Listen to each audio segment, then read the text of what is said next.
Setelah manusia tidak lagi memberi wajah pada kosmik dan tidak lagi mencari suara dari langit, muncul satu pertanyaan yang jauh lebih sunyi. Jika semua makna dipahami di dalam kesadaran, lalu apa yang menjadi sandaran terakhirnya? Jika kesadaran berubah, pengetahuan terus berkembang. Jika bahasa selalu terbatas, apa yang tidak berubah?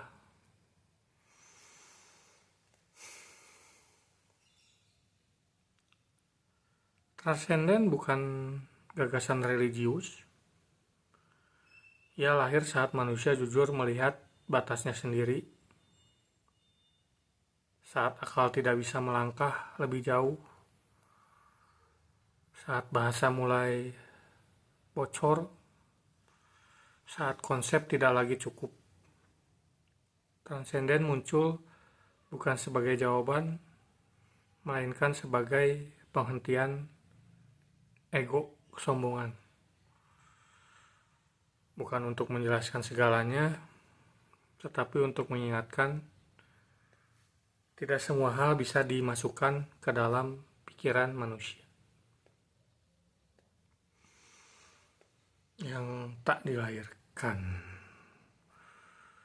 Dalam banyak tradisi, yang transenden disebut dengan istilah yang maknanya serupa, yang tak dilahirkan, tak berkondisi, yang tak terbatas, bukan karena manusia sepakat, melainkan karena mengalami kebuntuan yang sama. Jika segala sesuatu bergantung pada kondisi, maka kondisi itu sendiri harus bersandar pada sesuatu yang tidak berkondisi. Di titik inilah bahasa berhenti.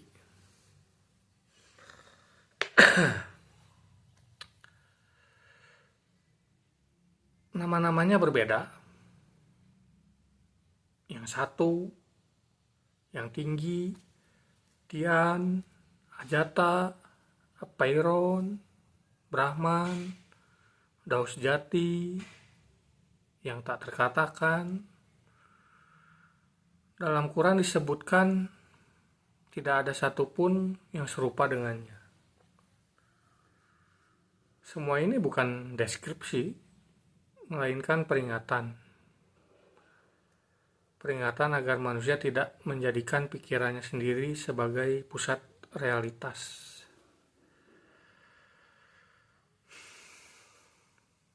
Transenden bukan makhluk. Dalam pengertian ini, yang transenden bukan makhluk tertinggi, bukan pribadi super, bukan entitas kosmik. Karena begitu transenden diberi bentuk, ia berhenti menjadi transenden. Ia kembali turun menjadi objek, dan manusia kembali merasa bisa menguasainya. Padahal fungsi transenden justru sebaliknya, menghentikan klaim, menghentikan kultus, menghentikan absolutisasi diri. Kenapa manusia selalu menariknya kembali? Masalahnya, manusia sulit hidup tanpa pegangan. Sementara transenden tidak bisa dipegang, maka ia ditarik kembali ke dalam sistem, diberi nama eksklusif, diberi wakil, diberi hierarki, diberi klaim kebenaran.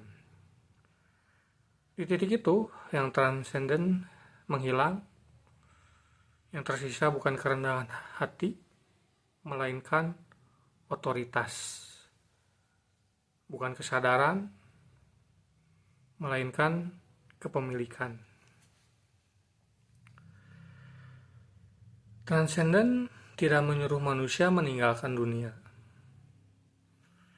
Ia justru menjaga manusia agar tidak mabuk peran, bahwa raja tetap manusia, para bijak tetap manusia, bahkan orang suci pun tetap manusia. Bahwa tidak ada manusia yang layak dikultuskan. Karena begitu manusia dikultuskan, kesadaran berhenti tumbuh.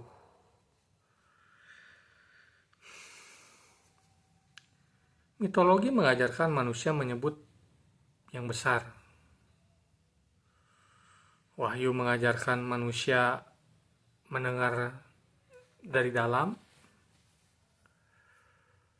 Transcendent mengajarkan manusia berhenti mengklaim. Bukan untuk membuat manusia kosong,